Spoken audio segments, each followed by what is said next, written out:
Congressman, why are you ordering drinks for this minor? Now that I am in office, I will make my first move.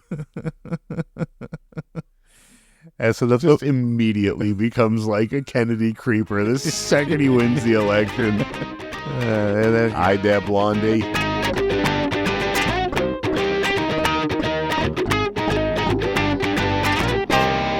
Hey up, Residers, and all you scandal-loving listeners out there.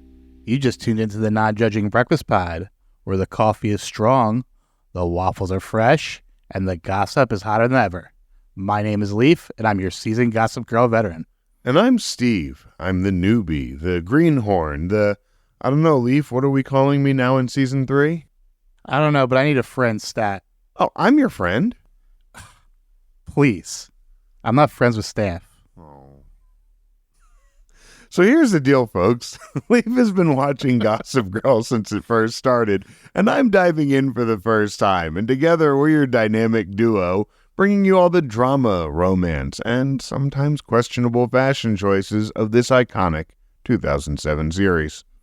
Bring your magnifying glasses, because each week we're discussing every juicy detail of the show, one episode at a time. We'll connect the dots, uncover those sneaky little Easter eggs, and of course serve up some piping hot behind-the-scenes tea. And expect some iconic fan moments too, because what's a deep dive without a little drama? And since we're all about inclusivity here at the Non-Judging Breakfast Pod, there's always room for you at the Non-Judging Breakfast table. So go ahead and grab a coffee and grab your mimosa, or go talk to Chuck's dealer, and let's go ahead and get this thing started. Let's do it. As of this recording, the Good Cop, Bad Cop season is over. Okay, so that was the season finale. I just watched it.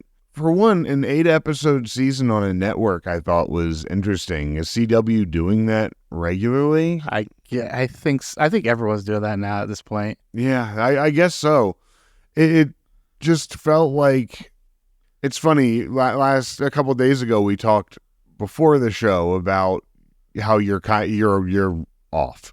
That you're not really liking it that much anymore. Yeah, it's not really bad, but just nothing new. And yeah, for an 8-episode season, there's quite a bit of filler, it felt like. Yes. And it was written like a 22-episode show. Yes, exactly. And the last episode just kind of tried to wrap everything up, but then leave this cliffhanger that kind of takes the whole show in a new sort of direction. Yeah. So I did find the most recent episode to be a little more what the fuck. I was enjoying it because, like I said last time, shows like Psych and Burn Notice, those sort of similar vein shows, I really enjoy them. This last episode really kind of was a weird turn. Yeah, it was just kind of boring. The last 2 episodes, I took more than one sitting to watch. Yeah, you had mentioned that. But so we haven't seen it yet, but as of this, when you guys are listening to this, the final season of You will have been released. So some of you have already binged the complete season by now. Which I'm waiting to watch You until we're done this, because I'm going to operate under the headcanon of Dan Humphrey post Gossip Girl going crazy. Yeah, I know a lot of people subscribe to that. I'm not a big fan of that theory. I'm just going into it with that headcanon. I wanted to take a second. This past week, we lost a friend of ours, Nolan Garner.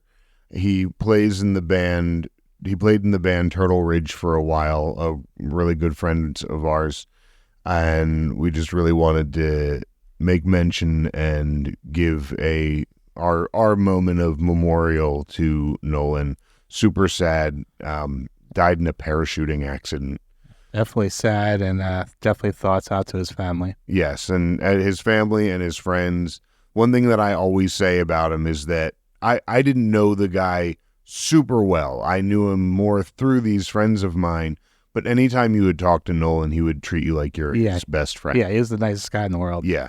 And it's funny because our friend Colin said to me, You know, people always say that they're such a great guy when someone dies, but with Nolan, it's the God's honest truth that he really was just this shining, and he always made you feel like he was your biggest fan. I would get done playing and he would just pick through everything I did and all the bright spots. And so great loss to the Philadelphia music community and to music in general. Indeed. And our thoughts with the families and friends. On a more positive note, we are here to talk about Gossip Girl Season 3, Episode 8, The Grandfather, Part 2? Part 2? Part 2. Part 2? No, Part 2, yes. Original air date was November 2nd, 2009. The Deuce. Yes, and of course it was based on The Godfather Part 2. Right. No explanation there. It's necessary, I think. No. So this episode was written by Len K. Rosenfeld, who did 2 episodes in Season 2. Episode 7, Chuck in Real Life, and Episode 17, Carnal Knowledge. So one good episode and one not-so-good episode.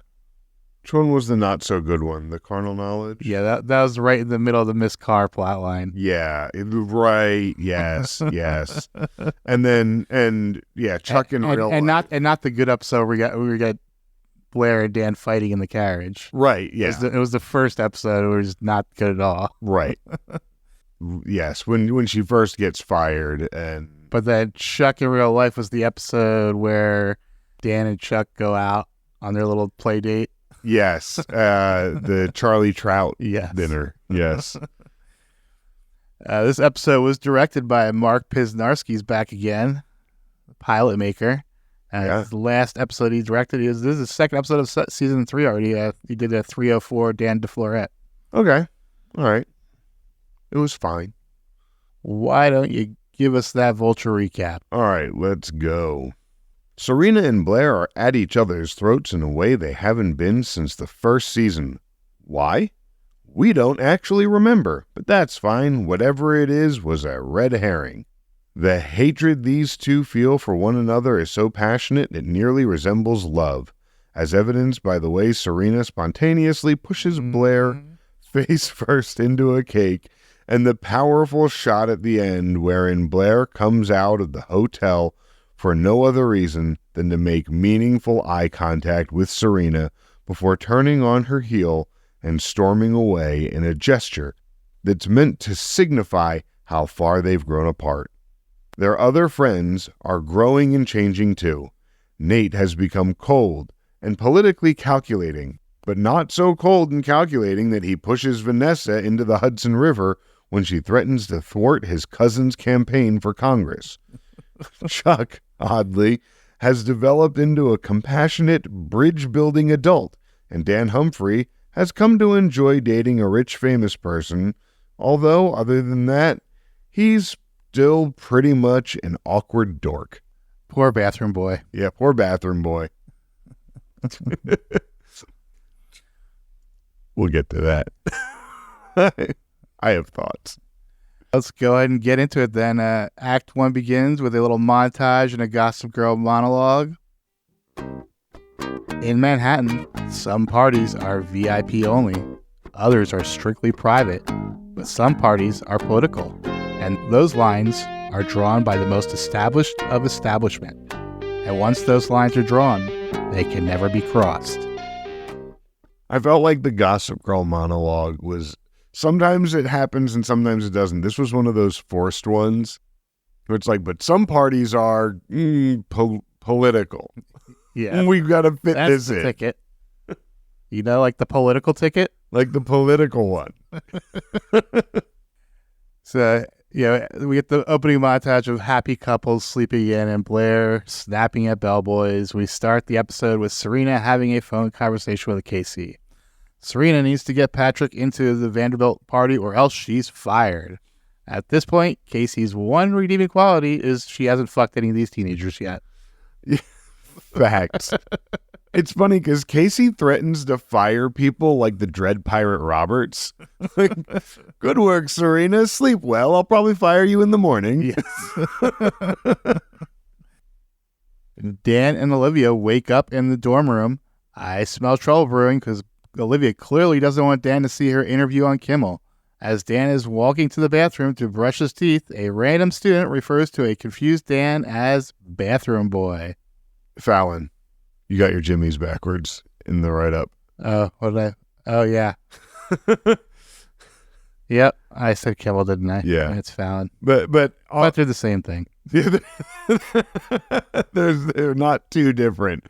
But yes, it was... Kimmel's a lot more ashamed of his past. Yes. Facts. Oi, oi, oi. He really likes to hide his time on the Man Show. Meanwhile, Adam Carolla is like, what? But yeah, Olivia clearly doesn't want him seeing this, and it is already just silliness. And normally I wouldn't necessarily bring this up, but it's so noticeable. That we have, the last couple. I feel like there was a note from the network. You got to diversify the casting here. Yeah. You get Horace last episode, and then you actually had two African Americans with speaking parts this episode. Yeah, yeah. The random student and also the woman from the TV network. Yeah, yes. Good for them. Yeah. Finally. But it was just so noticeable. Yeah. Because it's normally just so white. Yes. Yes. with the occasional Vanessa thrown in. Yeah.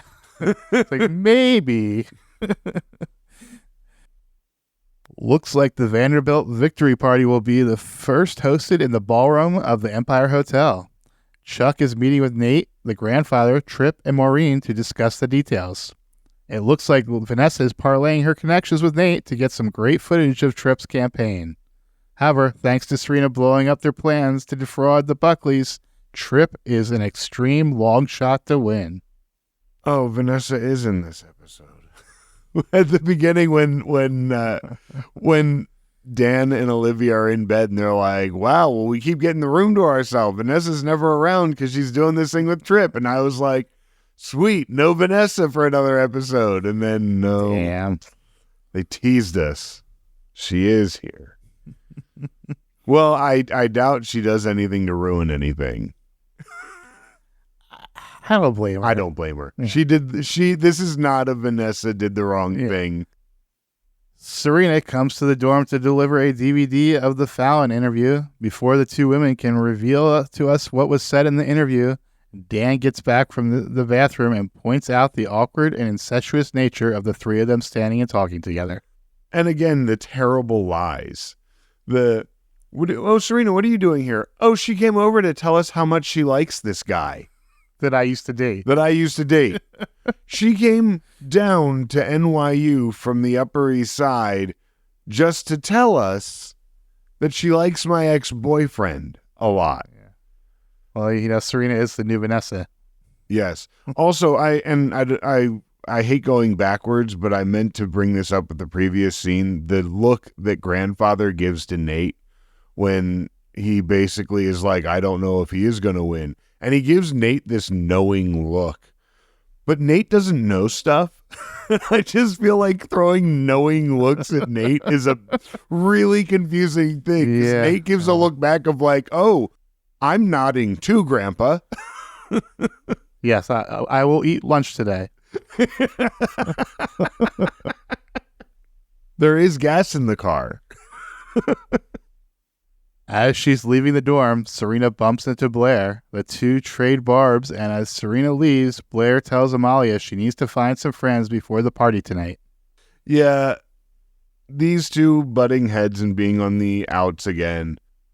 It was sort of like the Vulture Report said. Their argument last week was so surface level that them still bickering was a little strange. Although the look on Amalia's face when Blair's like, I'm not friends with staff. When Amalia realizes she's staff. Yeah. That's gotta hurt. Yeah, that's gotta hurt. Hey. Yeah. Nate is walking with Tripp on a pier and ignores a call from Serena. Tripp is explaining that he doesn't want the grandfather's dirty favors when someone calls for help. A man appears to be drowning and Tripp heroically jumps in to save him. Vanessa catches everything on her camcorder and Gossip Girl has this to say. It looks like Tripp's prayers have been answered with another miracle on the Hudson. Are the Vanderbilts blessed with good luck or good timing? On the rewatch, you can see him climb it. Yeah. You see, which kudos to them to not hide it from us. That they showed us the first time that because it feels fake, right? Yeah. It feels like, oh, this is so staged so that he can rescue someone. But they tell you. Gossip Girl, the director tells you it's staged if you can catch it. And I really appreciated that little Easter egg to... But in fairness to Tripp, he did not know. No, Tripp clearly didn't know. That was an impressive move there. He dived over the fence that was like a foot or a foot and a half away from the edge. Yeah. And you never... Go is the last one. Reach, throw, row, go. That's to help a drowning person. You're supposed to reach first, then throw something if you can't reach them, then row for them. Go shouldn't be the first thing, then two people drown. But good job, Tripp. You did it. You saved the guy who was pretending to drown. But yeah, again, he did it without thinking too, and it was a heroic move. Yeah. We move into Act 2. We come back to the Vanderbilt campaign headquarters, and the news story about Tripp's heroics is already making the rounds. However, not everyone there seems to be happy about the big turn of events. Nate is highly suspicious of the grandfather. The news interview where someone off camera said, now give your best New York accent to the guy that was drowning. Oh, yeah, so I fell into the water there, and hey, I was walking there. Serena shows up at the headquarters and says hello to Vanessa, whose footage is going to be on the news tonight. Serena is still begging Nate for a party invite. Nate is just about to turn her down when an unaware Tripp walks up and casually invites Serena. It was twice in this scene you see Serena interact with Tripp, and you kind of realize they have history. That they, at least that familial... They all know each other. They've all grown up together. They run in the same circle. Yeah, so clearly they know each other, which, well, we'll get to that later. I wonder if he'll need a publicist after all of this. Well, she's not a publicist anymore. Yeah, well, I mean, unless she branches out on her own, because, her go-getterness. Blair is at a restaurant holding court with her minions. One minion suggests that Vanessa Garl as a potential friend. Blair claims she has never heard that name before in her life and dismisses the minion who suggested it. However, not all is lost because Blair spots a pretty blonde woman with good fashion sense and invites her to the party. Brandeis is not a real name. You should have known at Brandeis what you were getting into, Blair. It's the name of a college. Is it? At Brandeis College. Yeah. So again, even more so, Blair. Okay, when your stripper name is your college and the street you grew up on. Dan and Olivia are at the penthouse helping Lily and Rufus entertain a sick Jenny with a competitive game of Scrabble. Jenny tips off Olivia off an incoming Gossip Girl blast about Dan's bathroom boy antics, and Olivia quickly deletes the message from Dan's phone. My first thing here is Jenny sick, or is she faking to stop going to school because of how bad she feels about what happened with Eric? I think she's faking, but I don't think it has anything to do with Eric. Yeah, I think she's faking because after the end of last episode, she really hated where, maybe not, but I feel like she's faking it to not go to school. It's tough to be queen. Yeah. But I definitely wouldn't want to play Scrabble when I'm sick. Yeah. That's too much thinking and reading. Yeah. Vanessa is reviewing interview footage from earlier, and in the background sees the man that Tripp supposedly saved clearly jumped into the water intentionally. Dude, you couldn't sell the fall. Like, it could have just been really easy to just, whoa. But no, you just climbed in foot by foot. And then he like took a couple strokes so he's further away. Yeah. like perfect swimmer. Yeah, he like swam out. Serena goes to Patrick's hotel room to pick him up for the party. Patrick is a bit belligerent and fixing to get more so as he begins downing a bottle of Jack. Yeah, this guy's a train wreck. We knew at the end of last week that he was going to be. And it's also one of those, Casey, maybe it's better if this guy's career just goes away. Like, maybe. Well, she's evil, so she doesn't care about morals. She just wants to get more money. Yeah, facts. Vanessa gets Nate to meet in private so she can reveal the truth about the events at the Hudson this morning. Vanessa is going to show her footage to the producers at Channel 1, but she wanted Tripp to get a heads up first. However, Nate has other plans. As Vanessa walks away, he calls the producer at Channel 1. Gossip Girl brings us to the act break with, "This election may be too close to call. Whether it's his family's honor or his own, Nate Archibald has the number on speed dial." Good for Vanessa for going to Nate first. Yeah. And honestly, Vanessa did nothing wrong here. She found... She was fine this. Yeah. Except for the slightly hypocritical nature of, taking advantage of her rich friend's connections. Yeah. Yeah. Yeah. I mean, but that's the whole premise of her documentary. Yeah. Is doing that. And we move into Act 3. Patrick is still ignoring Serena's attempts to steer him towards the political thriller. Blair's new friend is extremely popular with the politicians. Blair slut-shames Serena and then sees Patrick taking a piss on a potted plant on the side of the party. Patrick is that new person playing a bard that you don't want to play with after the first game that you play D&D with them. That they're just the most obnoxious fucking person and do absolutely everything to ruin the entire game from session 1. That's Patrick. Yeah. At the penthouse, Dan is looking for a dictionary in another room. He goes for the laptop, which is conveniently left open to Olivia's Fallon interview. Yeah. Oh, she's cute. Yeah. I loved that he was like, oh, she's so pleased with himself. Yeah. At the campaign headquarters, Vanessa discovers that Nate set her up and she sold her footage to the fake Caroline Lowe. Vanessa, why did you go to that party? Why did you go to the party when you thought you just sold them out and then you went to the party anyway? So this scene opens where they like zoom in on Chuck's creepy artwork. And as this point, I thought, why are they have the campaign headquarters in his personal suite? He has a whole hotel. Yeah.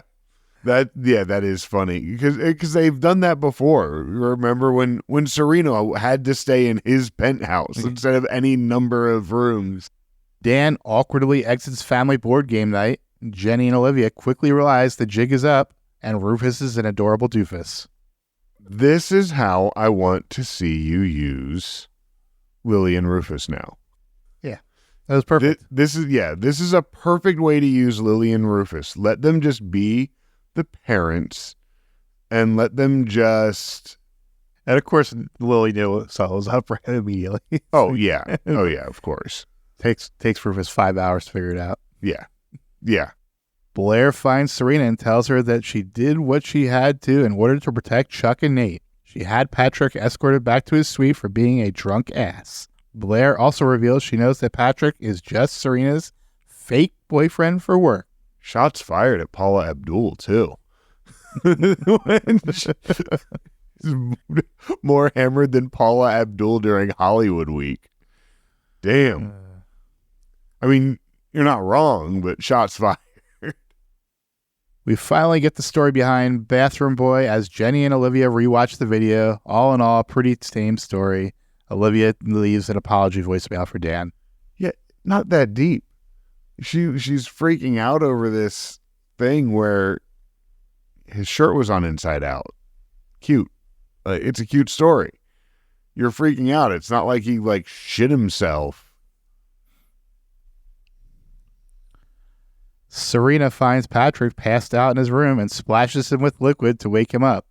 Patrick. Did you have to write liquid? Well, I didn't know what it was. It could have been. It could have been. It looked like an alcohol glass. It did look like, yes, it could have been, but just the ambiguous use of liquid. I put some thought into that. I could tell. That's why I mentioned it. Patrick reveals that Blair's new friend is a, quote, high-class call girl. Fantastic. The needle drop. The needle drop here when he calls her the high-priced call girl. Beautiful. It was just... Mwah. At the campaign headquarters, Vanessa confronts Nate about setting her up. Nate counters that Vanessa was just out for herself. Vanessa points to the TV that is conveniently just now playing the story that the rescue was a setup. Gossip Girl brings us to the end of the act with... The polls are closed, and Gossip Girl is calling this election dirty. Again, why are you there, Vanessa? Nate sucks throughout this. But Vanessa, why are you still at the party? You sold them out. And again, I'm not blaming her for selling them out. I feel like she did the right thing selling them out. They should have been sold out. I wouldn't go to the party of the person I just sold out. Well, if she didn't go, she would never have been able to meet the real Caroline Lowe. Right. True. We go into Act 4. The news is still speculating on who orchestrated the setup when Nate calls for the room to be cleared so he, Tripp, and the grandfather can discuss it. Nate and Tripp accuse the grandfather, who categorically denies it. Tripp says he's going to go to talk to Maureen before withdrawing from the race. Tripp is he's a good guy. Tripp has been demonstrably good. This whole time it is, especially the way that Gossip Girl tells you how to believe about people. Dan's a great writer. Jenny's a great designer. Tripp is a great guy. He's the most honest guy in the family. He is the most honest guy in the family. I'm sure that's going to last. I'm sure that bar is really high and is going to last for a long time. I'm sure his marriage is just perfectly safe. It seems that way to me. It seems like he has someone that really looks out for him and watches his back. And there's no one he could possibly cheat with. No. I think that he is definitely a one-woman guy with blinders on to any other young blondes. Vanessa calls a petulant Nate out for losing his moral compass. Why are you there? You're still there. Because she's fucking Blair. She is Blair. They're the same person. And she and more to the point, she's Vanessa and is always at the party she doesn't belong at. We're back into season 2 form, Vanessa. Serena finds her and confirms Patrick's story about Brandeis being a working girl. Trapped her. Yeah. It was... Find out if 2 blondes make a right. Yeah. Well done, Serena. But that was... And it was just so the Serena-ist way to do it, too. Oh, I can totally pretend like I want to sleep with that guy for money. Chuck is being interviewed about the hotel and expertly diverts the reporter's attention from a pantsless Patrick walking around on the overlooking balcony. Yeah, fucking mess. It's so over the top. The whole Patrick thing of him being that wasted at this party and walking around with his pants off. It's just so over the top. Serena lets Blair know that she had her friend escorted out of the hotel. Chuck tries to get in between their bickering, but Blair fires back and points out that the only prostitute here is actually Serena. Serena has had enough at this point and pushes Blair's face into a cake. Gossip Girl quips, Blair and Serena are at war again. Yummy. Yeah, we see Chuck throughout this episode and this season so far being the grown-up. And I loved when he walks up, she had my friend kicked out of here. The prostitute? Yeah, she can't be here. Like, I love how Chuck is like, yeah, obviously I'm kicking out the high-priced call girl. Act 5 begins. At the party, Nate takes the fall and says he is the one who planned the setup. Yeah, trying to bail out Trip and Grandfather, really. He feels Grandfather isn't going to step up and take the heat, so he's going to do it for him and take one for the team, which, of course, won't be great for Nate's political prospects, if anyone remembers 4 years later. It's not like people really remember 4 years later the horrible things that somebody does while they're in office. They often forget 4 years later. Yeah. Chuck chases down Serena and warns her that if she isn't careful, she is going to lose Blair forever. Again, Chuck being the grown-up. Why is he blaming Serena? I didn't take it that way. I took it the way of, Blair, that this is just what she goes through.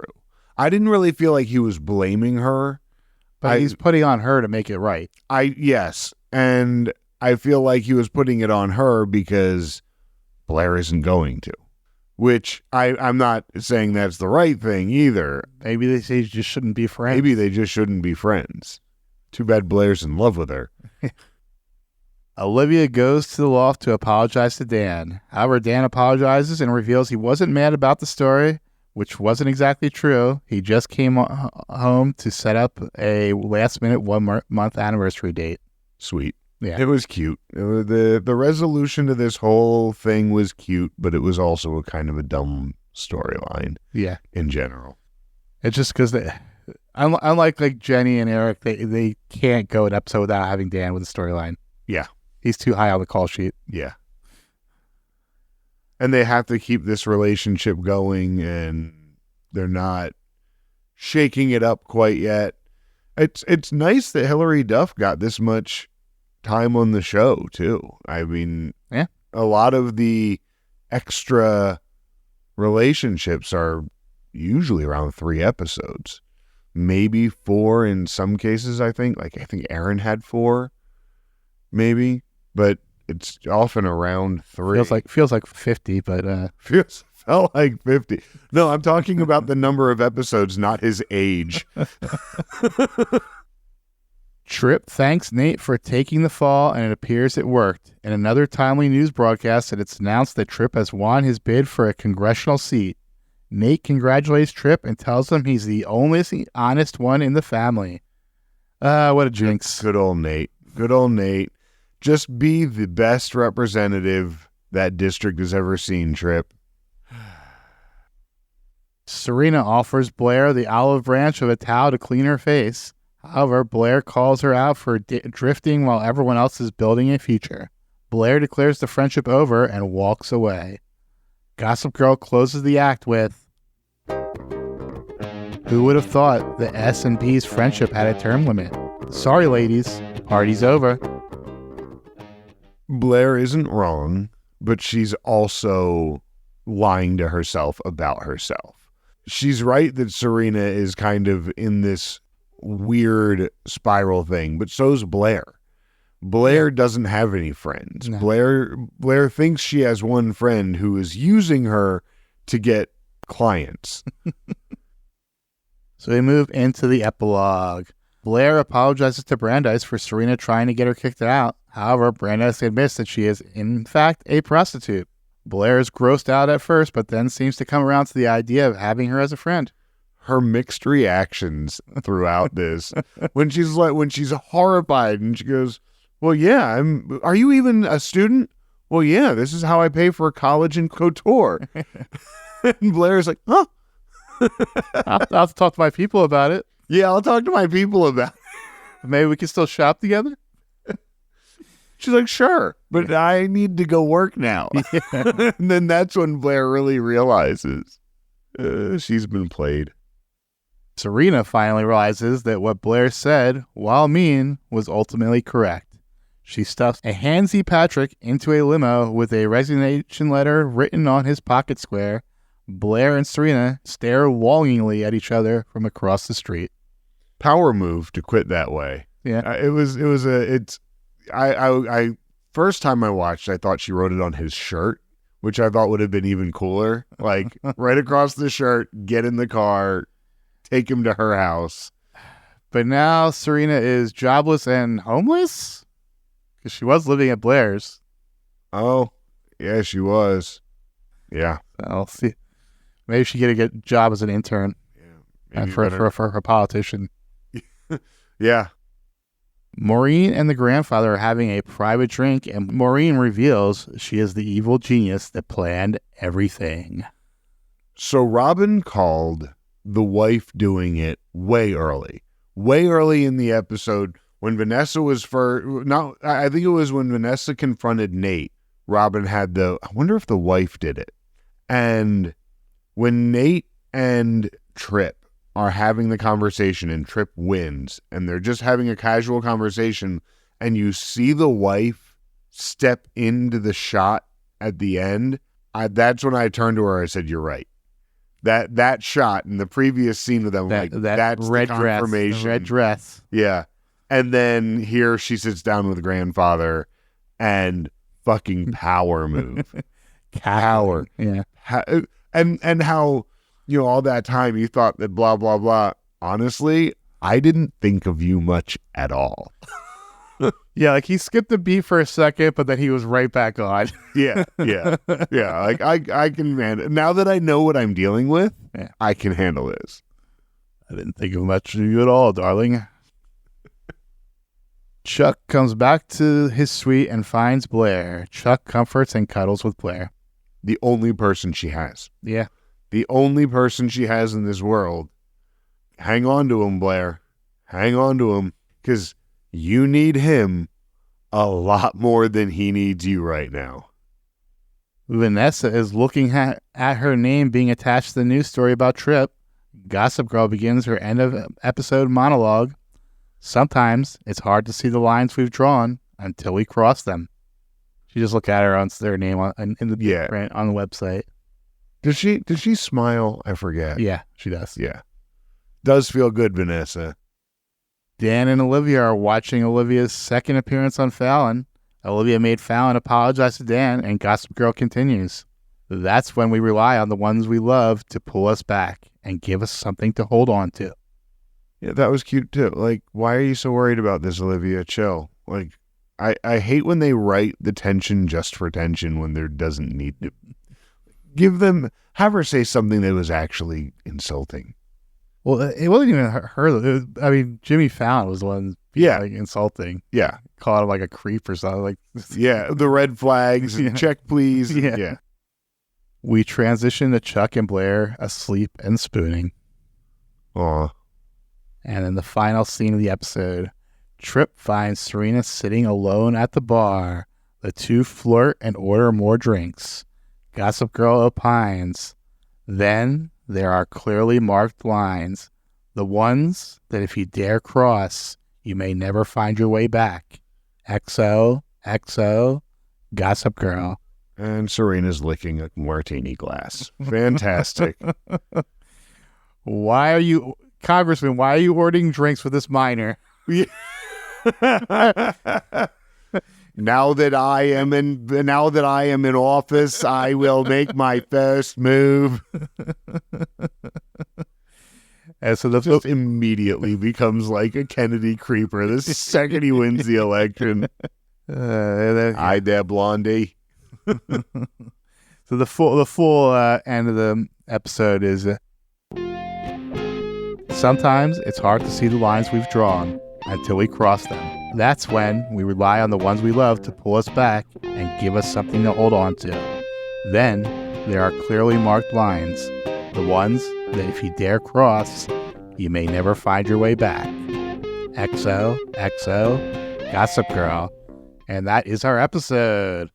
What's coming next? I do wonder, I did have the thought of, although Serena's not a publicist for KC anymore, that there'd be a job open for Tripp for someone in her position.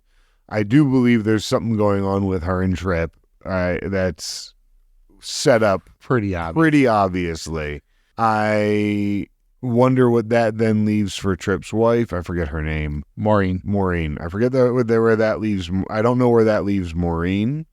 I don't know where that leaves Grandfather. I feel like Grandfather is going to get back on top and get his reins back around Tripp and Nate. Grandfather doesn't seem like the type to lose for long, for good.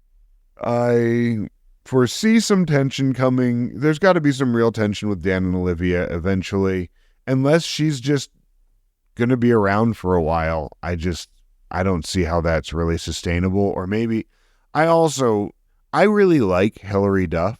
I really like her a lot. I don't think she's a very good actor. No. I think it's sort of like... She's charismatic. Yes, she's charismatic.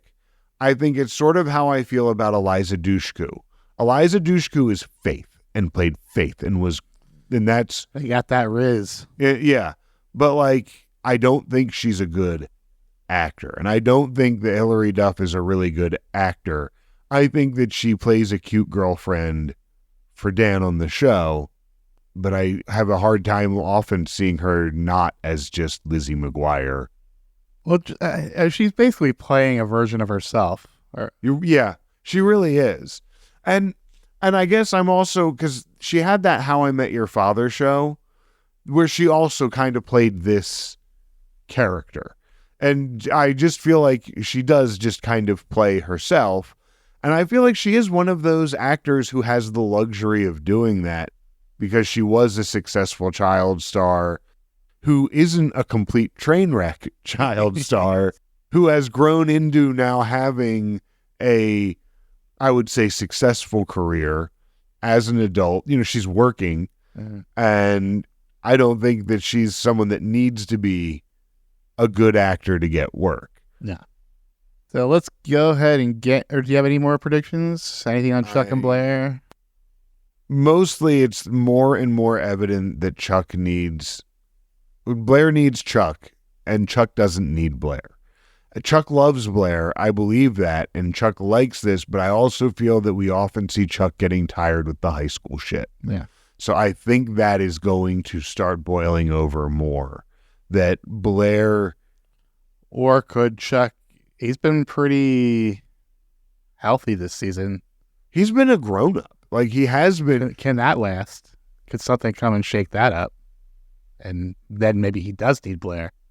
Yeah, I could see that. You know, Jack could come back. Some other relative. We just had a mention of him last episode. Yeah, we had a mention of him 2 episodes ago. So there's definitely things that could do that to Chuck. And it could also... I could see Blair not rising to the occasion when Chuck needs him. Chuck has, in their own creepy, weird way, risen to the occasion for Blair. There was the one time when she used him and he said, I can't. So it could be that Blair won't rise to the occasion when Chuck needs her. Let's go ahead and get into some segments. This week in fandom, we jumped into the Wayback Machine to travel to the fan forums of 2009. Hello there, Peabody here. And this is the Wayback Machine for traveling through time. And this is my boy, Sherman. Speak, Sherman. Hello. Good boy. Not a lot of chatter this week. Overall opinion was the episode was kind of weak. Several people, apparently a lot of people are New Yorkers watching this show because several people thought they actually tuned to New York Channel 1. Because apparently that's what it actually looks like. Oh, that's funny. Tripp is hot. Is he? I mean, he's not... I don't see him as being any hotter than anyone else. I don't see him as a standout, I guess. The fans disagree. When you have Chase Crawford on the screen. Ow. For once, more people are Team Serena over Team Blair. Huh. I agree. I do too, but I'm just surprised because usually the loyalists to Queen Bee. Yeah. I started calling my cat, we have a new cat, Parissa Tomei, and I started calling her Queen P. And finally, like the Vulture recap, they were definitely kind of confused on why Blair and Serena are fighting. Yeah, it was a dumb fight to begin with. Moving over to episode grades. You went first last time, so I'm going to go first this time. Yeah, like the fan forum people, I did not think this episode was that great. The writing was kind of boring. Nothing really happened. The directing was good, but overall I give it a C-. Yeah, I'm going a C+. I was in the B range at first, but it's funny because sometimes when we're here and we're going through it and we're actually talking about it, the grade will take a hit. And things like the Olivia storyline being weak. Yeah. The tension between Blair and Serena, though the tension itself wasn't weak, the story behind it, again, was weak. Yeah, the directing and the acting was fine. The writing was weak. The writing was definitely weak. And it seemed like the episode went somewhere, but nowhere necessary. Like, there was a huge win for a minor character. I mean, I guess the one big setup is you got Serena and Tripp. Yeah. The congressman. Yeah. The congressman and the teenager. Yes, they did actually state his age, which is 26. So 8 years older than Serena. On to Stock Watch. Going up, I had Dan and Olivia because they were just had your little silly storyline and were cute at the end. Tripp because he's now a congressman. Maureen because she out-schemed the grandfather. And then also Vanessa because, I mean, she did the right thing and she got her footage on the news, and so good for her. Yeah, I actually had all of them. Tripp, Dan, Olivia, Vanessa, and Mrs. Tripp. I also had Chuck going up. Through this successful campaign event, his hotel is still doing well. I had Rufus and Lily going up for having a storyline that wasn't stupid. And I had Brandeis going up because she was working that party. Nice. I'm actually going to add Brandeis. She deserves it. I mean, she out-schemed Blair. Yeah. Yeah, I had Chuck neutral, also Rufus and Lily neutral, because I didn't like the way Chuck treated Serena, so I kept him as neutral. That's fair. And Rufus and Lily were just there. So. I liked that Chuck was being the closest thing to a grown-up of the non-judging breakfast pod. Going down, I had Serena, because she, like I said, is now jobless and potentially homeless. Blair, because she still has no real friends. Just not much going for her right now. Nate, because he was a dick and still got fucked over. And the grandfather, because he got outpositioned. I had all of the same, but I also had Patrick going down for just being a complete and total train wreck. Fair enough. But here's the best outfits from the last episode we've seen. So, moving over to best outfit, I did not recognize her originally in the stock watch, but the woman who's getting paid to look good, I gave her the best outfit. Brandeis. Their turquoise dress. Fair, yeah. Was not a great fashion episode. No. My outfit actually was when Blair met Brandeis. The gold and brown outfit she wore to court. That was my favorite outfit of the episode. That is it for segments. For plugs this week, what do you got? First of all, I've been watching, I keep talking about the new Daredevil, which is awesome. I've been watching that. And outside of that, you can go ahead and follow me on Instagram or TikTok at steve.marchon, Marchion. I'm on Threads as well, so you can follow me there as well. And you can find me on Blue Sky at The Weed Wizard. And I'm pretty sure that's what I'm plugging as of right now. For me, I'm going to recommend checking out Still, the podcast. That's still ... the podcast. It's a couple of women who are talking about issues that women identifying artists are still facing in Hollywood today. And one of the co-hosts is actually was involved in Gossip Girl. Oh, nice. So check that out. And then if you want to follow me on social media, you can find me on Blue Sky and Instagram at Hot Capicola. That's HOTCAPICOLA. You can follow the podcast on Threads, TikTok, and Instagram at Non-Judging Breakfast Pod. And if you're interested in finding links to our Discord server, Patreon, subreddit, etc., you can find them on our website, nonjudgingbreakfastpod.com. And if you would like to get in touch with us, we would love to hear what you have to say and maybe even read the email on the show here. Please send us an email to nonjudgingbreakfastpod@gmail.com, and we'd love to hear your thoughts. Also, while you're listening, if you could go ahead and hit that like button, hit the subscribe or follow button, and go ahead and leave a comment on Spotify or Apple Podcasts. That really helps with our visibility. And also, while you're at it, tell a friend what you're listening to.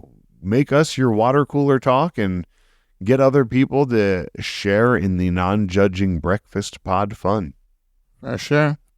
And we will be back next week to discuss Season 3, Episode 9. They shoot Humphreys, don't they? Damn. The Max episode description reads, Jenny wants to be the ultimate queen bee. Uh-oh. I mean, ooh, then is she going for it now? Well, there's more than one private school in New York. Yeah. Wow. And they all get together for something. What did they get together for before? Season 1, Episode 10. Oh, man. I'm drawing a blank, but I remember it. I know that they all got together. Coming out, debutante. Oh. Cotillion. The cotillion.